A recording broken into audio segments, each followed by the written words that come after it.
Hər birinizə salam dostlar.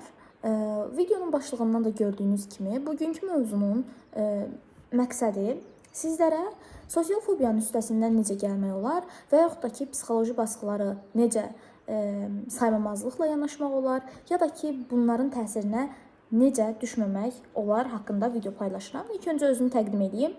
Gül Zeynalova, Azərbaycan Turizm və Menecment Universitetinin 1-ci kurs tələbəsiyəm. İxtisasım beynəlxalq münasibətlərdir, yəni diplomatiya. Və YouTube-da fəaliyyətim artıq 1 ildən çoxdur. Eyni zamanda bu platformada məqsədim inkişaf, təhsil haqqındadır və sizlərə öz məsləhətlərimi verirəm. Ondan əlavə olaraq videoda qeyd etdiklərim mənim öz məsləhətim, eyni zamanda mənim yaşadıklarım deməli sayəsində ərsəyə gələnlərdir. Yəni ki, burada dəqiqliklə məndə işə yarayır, sizdə də işə yarayar deyə bir şey yoxdur. Sadəcə olaraq məsləhət vermək istəyirəm. Yəni sizlərdə də işə yaraya bilər. Ondan əlavə olaraq gördüyünüz kimi bura bir dənə gül qoymuşam. Çünki mən bu gülləri çox sevirəm. Tülpan gülləri. Nəsə bunu da qoymuşam. Siz də baxın, mən də baxım. Video sıxıcı olmasın. Tez bir zamanda Azərbaycan dili sürət qrupları haqqında məlumat vermək istəyirəm. Əlavə bir sualınız olduğu təqdirdə ekranda qeyd etdiyim nömrə ilə mənimlə əlaqə saxlaya bilərsiniz. Bildiyiniz kimi fevral ayından bəri mən Azərbaycan dili sürət qrupu kampı açmışam və bu kampda 15 gün ərzində biz bütün qrammatikanı bitiririk. Eyni zamanda test toplusu vasitəsilə biz testləri işləməyi öyrənirik və imtahanda düşən sualları və yaxud da ki, bənzər sualları müzakirə edirik və siz artıq imtahana yaxın İmtahana az bir müddət qalmış Azərbaycan dili qrammatikasını mənimsəyirsiniz. Ondan əlavə olaraq sizlərə psixoloji dəstək və mənim qeydlərim əsasında formalaşmış, belə deyək ki, imtahan öncəsi hazırlıq, eyni zamanda mətnlərin işləmə üsulu və s. hər bir şeyi öyrənirsiniz. Başlayaq ilk öncə sosial fobiya haqqında. 17-18 yaşa qədər, bəlkə də daha çox yaşa qədər uşaqlar baskı altında böyüyür. İstər ailələri tərəfindən, istər ətrafdakı insanlar tərəfindən. Yəni ailənin insana nə qədər təsiri varsa, təbii ki də xaricin də, yəni ki, cəmiyyətin də insana o qədər təsiri var. Hətta ondan daha çox təsiri var. Niyə desəniz, məsələn, bir uşaq əgər ali məktəbə hazırlaşırsa, ailədən çox cəmiyyətlə ünsiyyətdə olur. Saat 7-dən saat 2-yə qədər məktəblə ünsiyyətdə olur. Yəni ki, o cəmiyyətdə saat 2-dən saat məsələ 9-a qədər hazırlıq müddətini deyirəm, hazırlıqda olur, o insanlarla münasibətdə olur. Yəni onlar da məcburiyyətdən də olsa ünsiyyət qurmağa çalışır. Ondan əlavə olaraq da axşam da evdə olur, 2-3 saatda valideynlərini görür, daha sonra yatmağa gedir. İndi burada gördüyünüz kimi cəmiyyətin insana baskısı ailədən daha çoxdur. Nəticə olaraq burada birincisi günahları ailənin üzərinə yükləmirik. Amma bir şey var ki, ailənin təsiri cəmiyyətdən daha güclüdür. Çünki siz ailənin içərisində, yəni ailə ortamında olduğunuz üçün onların sözləri sizə daha çox təsir edə bilər. Nəticə olaraq cəmiyyət o qədər də təsir etmir. Lakin cəmiyyət sizdə olan fobiyaları, ondan əlavə olaraq baskıları və yaxud da ki, özünüzü pis hiss etməyi cəmiyyətdən asılıdır. Çünki cəmiyyət daha çox təsir edir insana. Nə cəhətdən? Bu psixoloji hadisələr cəhətdən. Əlavə olaraq başlayaq. Test eləmək istəyirəm sizdən 10 suallıq testi və siz də bu testin cavablarını yəni kommentlərdə qeyd edərsiniz. Sizdə necə oldu nəticə görmək istəyirəm. Həmin sualları, yəni 10 sualdan ibarətdir, həmin sualları ekrana yerləşdirirəm və bu suallar əsnasında siz belə deyim ki, bu testi həll edirsiniz və sizdə hansılar olduğunu müəyyən edirsiniz və yorumlara qeyd edirsiniz. Mən isə sizlərə baxıb bir dəyərləndirmə edirəm ki, siz belə deyək, sosial fobiyanız var, yoxsa yoxdur. Bu testi özüm hazırlamışam. Sadəcə olaraq, yəni belə deyək ki, mənə görə bu testdə, yəni verdiyiniz cavablar əsnasında sizin sosial fobiyanız olub-olmadığını yoxlamaq olar. Ondan əlavə olaraq, gələk hansı mövzuya? Məsələn, bir xanım deyir ki, mən insanlar içərisində utanıram. Məsələn, ayaqqabımın üstü açılıb, mən utanıram onu bağlamağa. Tutaq ki, ən aşağı yəni səviyyədə qorxular bunlardır, sosial fobiyalar bunlardır. Ondan əlavə olaraq telefonum zəng çalıb, mən zəngi açanda danışmağa utanıram. Ya da ki, kimisə çağırmaq lazım olanda çağıra bilmirəm, utanıram, yəni hətta qorxuram deyirlər. Ondan əlavə olaraq başqa nə deyə bilərəm? Dərsi bilirəm, amma danışmağa utanıram. Bunların səbəbi sadəcə olaraq siz beyninizdə bir psixoloji şey formalaşdırmısınız ki, mən qorxuram, mən utanıram, yəni bunu eləyə bilmərəm. Yəni niyə eləyə bilmirsiniz? Bunların səbəbi vaxtında sizin məsələn səsinizə görə, xarici görünüşünüzə görə, cümlələri düzgün qura bilməməyinizə görə aldığınız mənfi rəylərdir. Nəticə olaraq onlar sizin beyninizdə qalıb və artıq sizi danışa bilməməyə məcbur edir, məhkum edir hətta. Tutaq ki, bir nəfər sizin 5-6 yaşınız olanda sizə deyir ki, səsin çox pisdir. Məsələn, bir xanıma deyir, səsin oğlan səsi kimi çıxır, ya da ki, deyir ki, danışanda yaxşı danışmırsan, başa düşülmür danışığın, ya da ki, çox tez-tez danışırsan mənim kimi. Və həmin uşağın beynində artıq formalaşır ki, mən beləyəm, mənə bu şəkildə deyildi. Böyüdükcə bunlar biruzə verir. Artıq 5-6 yaşından uşaq başlayıb danışa bilməməyə. Yəni o fobiyanı özündə yaradır. Tutaq ki, 5-6 olmasın, 10-12 olsun. Uşaq artıq dərs danışa bilmir, kimləsə həmyaşıdlarla söhbət edə bilmir. Artıq 17-18 yaşında bu uşaq təbii ki də həmin o baskılarla, o mühitdə böyüdüyü üçün, o mühitlə münasibətdə olduğu üçün, yəni beynindən silə bilmir o sözləri. Nəticə olaraq uşaqda psixoloji bir baskı yaranır və əgər sizdə də belədirsə, indi qulaq asın, nə etmək lazımdır. Birincisi, bu həyatda hər kəs özünə görə yaşayır və hər kəsin özünə aid prinsipləri var.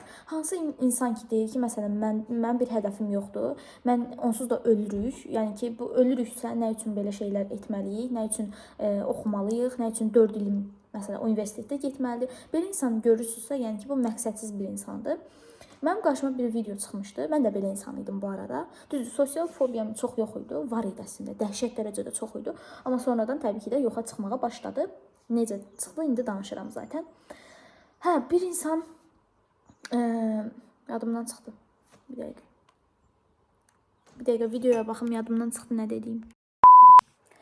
Deməli, yadımdan çıxdı bir anlıq nə dediyim. Aha, mənim qarşıma bir video çıxmışdı və bu videoda deyirdi ki, yəni bir insan da deyir, əgər ölürüksə, gələcəkdə, yəni bir neçə il sonra öldüyümüzü bilə-bilə yenə də belə şeylər oxuyuruq, nə bilim, vaxtımızı sərf ediriksə, nə üçün bunları etməliyik? Yəni biz bilirik ki, axırda bu şeyin sonu ölümdür, nə üçün bunları edirik? Və videoda deyirdi ki, səhv eləmirəmsə, bir müsəlman bir şəxs da bir siravi şəxsin söhbəti idi. Və deyir ki, əgər yəni öldüyünü bilirsən, tutaq ki, sənə deyirlər 30 yaşında ölürsən. 30 yaşına qədər oturub gözləmək lazımdır. Yəni belə bir şey etmək lazım deyil. Ən azından nəsə etmək lazımdır. Nəsə uğurun olsun. Yəni bekar olduğun üçün bunları eləyirsən. Məcbur olduğun üçün yox. Bekarsan və nəsə etməlisən. Nəsə edərək də, yəni nəsə edirsən, iki yerə bölünür. Yaxşı şey etmək, pis şey etmək. Yəni pis dediyim özünə etmək. Məsələn, yaxşı universitetə daxil oluram. Yəni sadəcə olaraq məşğuliyyətdir bunlar. Yəni ölənə qədərki məşğuliyyət. Yaxşı universitetə daxil oluram, stipendiya alıram, nə bilim, qiymətlərim yaxşıdır. Bir də ki, pis şey etmək, ancaq yeyib yatıram, ondan əlavə olaraq heç bir şey etmirəm, universitetə daxil olmuram, bütün günü gəzirəm, əylənirəm. Amma pul olmasa bunları edə bilməzsən. Nəticə olaraq bunları etmək üçün yenə də bir pul qaynağı olmalıdır və pul qaynağı yaxşı şeylər sayəsində olmalıdır. Yəni o dediyim universitetə daxil ol, nə bilim, stipendiya al, işlər falan filan. O videodan sonra yəni mən də artıq o şəkildə fikirləşməyə başladım və artıq demədim ki, nə üçün ölürüksə, nə üçün sonumuzu bilə-bilə bu qədər əziyyət çəkirik, bu qədər şeylər edirik. Sadəcə olaraq bunlar bizim özümüz üçünmüş. Yəni bir hobbiymiş bunlar əslində. Bu hobbi olaraq baxın. Zaten olub olmadığımız və yaxud da ki, yuxuda olub olmadığımız, bunlar illüstrasiya olub olmadığı məlum deyil. Onun üçün olduğumuz müddətdə nəsə etməyimiz daha yaxşıdır. Yəni ki, sosial mühitin sizlərə təsiri və artıq 16-17 yaşınızda həmin o aldığınız travmalar nəticəsində danışa bilməməyinizin səbəbinə. İlk öncə onu deyim ki, bir insanın psixologiyasını formalaşdıran özüdür. Ən azından məndə belədir. Zənn edirəm ki, hər kəsdə belədir. İnsanın yəni psixologiyasını formalaşdıran özüdür. Çünki siz sizinlə daha çox ünsiyyətdə olursunuz və sizi özünüzü daha çox görürsünüz. Eyni zamanda özünüzü daha çox tanıyırsınız. Nəticə olaraq insanın psixoloji problemlərinin yəni öhdəsindən gələn insanın özüdür. Məsələn, həmin o bayaq dediyim xanım 16-17 yaşında yəni çəkinirsə, utanırsa, nə bilim, nə edirsə, o mühitin problemi deyil. O cəmiyyətin ona etdiyi baskılar deyil. Problem insanın özündədir ki, 17 yaşına qədər o problemlərin öhdəsindən gələ bilməyib. Yəni burada günahkar dolayı yolla yenə insanın özü olur. Və nəyisə səbəbi olmalıdır. Məsələn, bunun yaranma səbəbi nədir? Dəftərin. Yazı yazmalıyıq. Bəs yaxşı, bunun üzərində icra edən kimdir? Özümüzük. İndi bu yerə qoyuruq özümüzü. Bizə təsir edən kimdir? Mühitdir. Öhdəsindən gələn kimdir o təsirin? Özümüzük. Nəticə olaraq yəni bunu da bu oxşatma ilə yəni belə deyək, yadımızda saxlaya bilərik. Ondan əlavə olaraq insanlar nə üçün mühit təsirinə düşür? Bunun səbəbi sadəcə olaraq balaca vaxtdan belə görüb götürməyimizdir. Məsələn, balaca vaxtdan deyirlər ki, açıq paltar geyinmək olmaz. Niyə? Tək şəkildə çölə çıxmaq olmaz. Niyə? Yüksək səslə danışmaq olmaz. Niyə? Cəmiyyət içərisində saqqız çeynəmək olmaz. Niyə? Yəni suallarını da verirəm. Niyə eləmək olmaz? Bunların səbəbi nədir? Bunlar əslində var və normal bir şeylərdir. Əgər saqqız çıxarılıbsa, onu çeynəmək lazımdır. Əgər mini yubka çıxarılıbsa, geyinmək lazımdır. Səs verilibsə, danışmaq lazımdır. Bunun səbəbləri, yəni bunun cavabları var.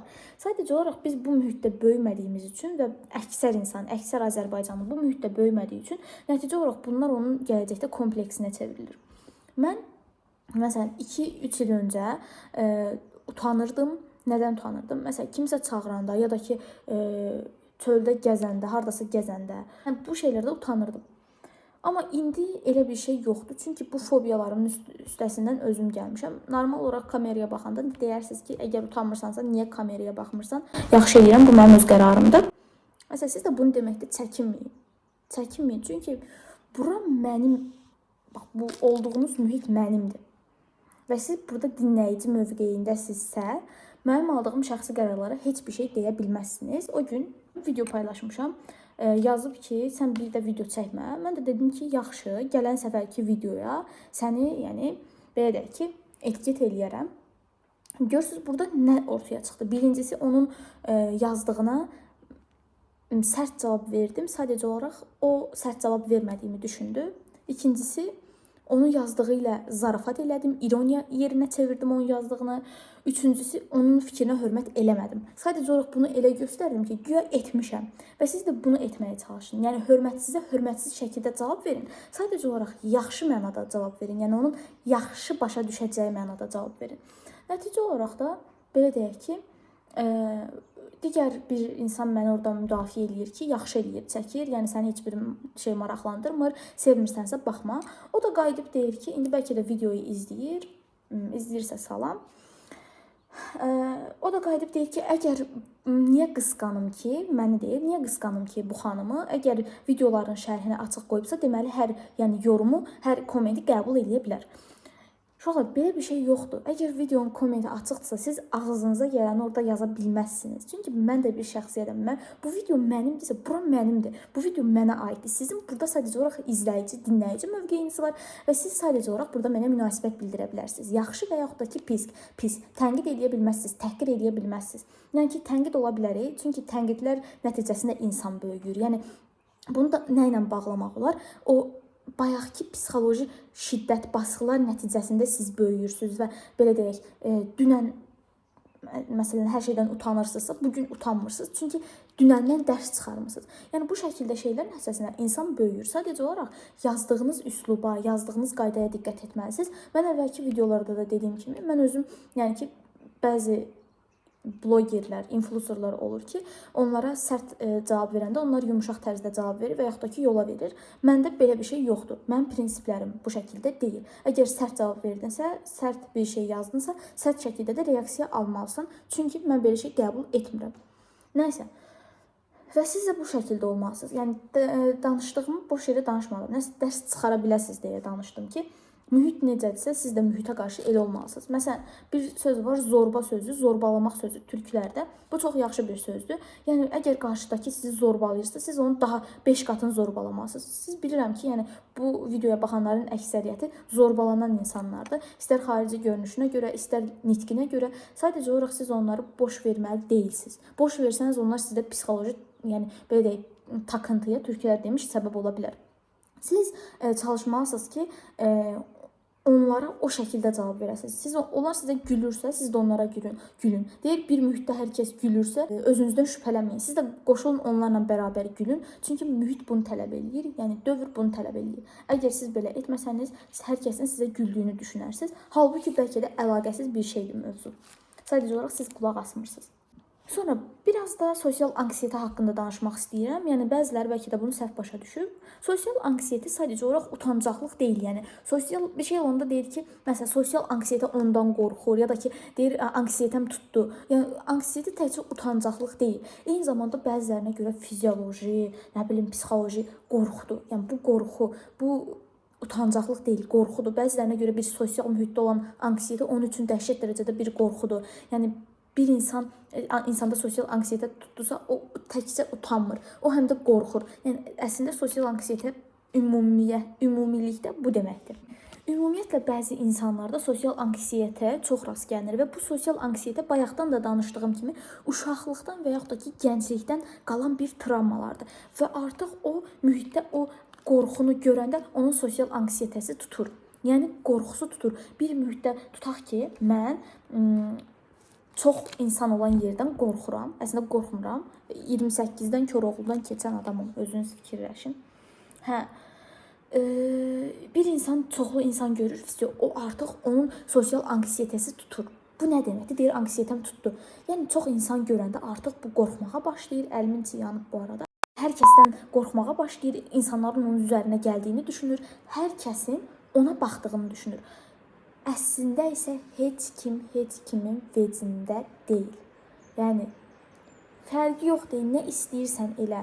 Sadəcə olaraq o 1-2 nəfər baxa bilər, o da ki yadından sonra çıxır. Əgər tutaq ki, nümunə göstərdim yenə. Nümunələrlə işləməyi sevirəm. Kim olsun bu? Amin. Bu kimdir? Zəhra. Bu adlarını və yaxud da ki bilmir. Bunlar metrodadır. Bunlar belə gəldi. Bu qızın anksiyete qorxusu var. Və buna baxanda bu utanır. Sonra bunlar getdi. Bu yaşayır Gürcüstanda, bu yaşayır harda? Bu yaşayır Bakıda. Yox, bu sən demək limana getmiş, hava limanına. Bunlar getdi. Bu qız utancından yerə girir ki, insanlar mənə baxır. Halbuki bunlar bir də qarşılaşma ehtimalı 0-dan 1000-1-dir. Onda da üzləri yadından çıxmış formada. Sən əgər həyatında bir dəfə gördüyün insan üçün, bir dəfə belə deyək də, qarşılaşmayacağın insan üçün sosial fobiyanı, belə deyək, anksiyetəni tutdurursansa, o həmin bu insanın günahı deyil. Bu insanın günahıdır ki, səndə bu sosial fobiya var, anksiyete var və sən bunu idarə edə bilmirsən. Əslində bunlar olmamalıdır və bunların dediyim kimi olma səbəbi əvvəldən gələn bir şeylərdir, əvvəldən qaynaqlanır. Və burada cəmiyyətdə və ailədə bir günah görməməlisiniz, yenə deyirəm. Bunlar sadəcə olaraq bizim müəyyən yaş dövrümüzə qədər formalaşdıran şeylərdir. Və əgər səhv formalaşdırıblarsa, onlar da öz ailələrindən gördükləri şəkildə formalaşdırıb. Artıq biz müəyyən bir yaşdan sonra bunları özümüzdə belə deyək, idarə etməyi bacarmalıyıq. Eyni zamanda bu qorxuların öhdəsindən gəlməyi bacarmalıyıq. Çünki bir müddətdən sonra o ailə yanınızda olmur və yaxud da ki, siz artıq o cəmiyyətdə olmursunuz. Mən özümdən nümunə göstərirəm. Mən, məsələn, hazırlığa gedən vaxtı, hazırlıqda nə qədər tanışım var idi. Məktəb, zəhləm getmiş məktəb. İndi evdəyəm hazırda, rayondayam. Məktəbimiz bu istiqamətdədir. Zəhləm gedir hələ də. Nəysə, səbəbi nədir? Məndə sosial anksiyetəni yaradan əslində onlardır.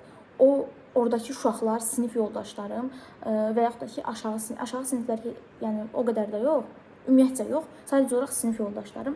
Yeri gəldi, xarici görünüşmə söz etdilər, yeri gəldi, danışığıma söz etdilər və bunlar artıq məndə bir nifrət yaratdılar və onlardan zəhləmin getməsinə səbəb oldular. 11-ci sinifdə mən son zəhdən gələndə içində o qədər nifrət var idi, hamısını blok elədim, hamısının nömrəsini sildim. Bir nəfər qaldı, onunla da hələ də yaxşıyam, hələ də dostam. Nəticə olaraq bu insanlar özlərində nifrəti formalaşdırdılar. Yəni bəlkə bu video qarşılarına çıxa. Yəni onlar özləri də bilirdi ki, onlardan zəhləm gedir. Onların ikiyüzlülüyünə görə, bir-birinin arxasından danışmağına görə, hətta bir sinif yoldaşım, Allah uzaq eləsin, qrup yoldaşı nə idi? Bir sinif yoldaşım videomu görmüşdü, videoma kommentdə yazmışdı hətta. Sadəcə olaraq yəni istifadəçi adı falan eyni idi. Düşündüm ki, odur və mənim məktəbdən zəhləm getməyi haqqında bir komment atmışdı. Yəni bu nifrəti yaratmaq da insanın özündən asılıdır. Bir insanı özünü sevdirə də bilər, nifrət etdirə bilər. Və onların o psixoloji qırıntılar məndə qalmışdı, hansı ki, artıq abituriyentlikdən çıxanda, yəni universitet həyatına atılanda bunların hər birini unutdum. Eyni zamanda artıq yeni bir psixologiya formalaşdırdım. Eyni zamanda bu mövzunu nə ilə əlaqələndirirəm? Məsələn, cəmiyyət içərisində yaşadım. Yəni 3 il boyunca falan hazırlıq falan nəzərdə tuturam. 11 il heç, 11 ilim zibillikdir, yəni çöpdür, aparın, atın. Heyf 11 ilimdən, heyf mənim psixologiyamdan. Nəsə, deməli, harda qalmışdıq? 3 il boyunca, yəni psixoloji, bu mühitin psixologiyasında böyüdüm. 3 ildən sonra mənim, yəni universitetə daxil oldum. Bu universitetdə nə mənim ailəm yanımda yoxdur, yəni ki, belə deyil. Əgər bir ailə uşağa psixoloji şiddət edirsə, artıq ailəm yanımda yoxdur. Həmin buradakı cəmiyyət yoxdur. Zəhləm getmiş 11 illik insanlar yanımda yoxdur. Və artıq burada yeni mən varam. Yeni bir psixologiya formalaşdırmalıyam və psixologiyanı formalaşdırdım. İndi artıq 1 qram sosial fobiyam yoxdur. 1 qram kimdənsə utanmıram. Etdiklərimdən peşman deyiləm. Və uşaqlar, səhv etməkdən qorxmayın. Eyni zamanda bu gün yanınızda olanlar sabah sizin yanınızda olmayacaq. Qorxmağa, çəkinməyə ehtiyac yoxdur. Əlavə olaraq da onu demək istəyirəm ki, sosial fobiya, anksiyetə əslində bir insan kimidir və siz bu insanı əzə bilərsiniz, öldürə bilərsiniz. Yəni sizə günah düşmür, narahat olmayın, ya da ki, sizə bir həbs cəzası düşmür. Bunu öldürə bilərsiniz. Yəni bunu öldürmək də sizin özünüzdən asılıdır. Sadəcə olaraq mühitin təsirinə düşməyin. Cəmaət nə deyər deyə yaşamayın. Çünki o cəmaət bir müddətdən sonra sizin yanınızda olmur. Məsələn, çəkinirəm, utanıram, bu sözləri deməyim, başa düşürəm, sizin təbiətiniz elə ola bilər, amma bir müddət sonra o çəkindiyiniz, utandığınız insanlar, hətta ailəniz belə sizin yanınızda olmur. O səbəbdən dolayı siz öz psixoloji müalicənizi özünüz etməlisiniz, həkiminiz özünüz olmalısınız, eyni zamanda etdiyiniz səhvdən qorxmamalısınız və heç bir şeydən utanmamalısınız. Əgər utanırsınızsa, bu videodan sonra sizə onu demək istəyirəm ki, uşaqlar, bugün varıq, sabah yoxuq və bu səbəbdən dolayı da nəsə etməkdən qorxmayın, çəkinməyin.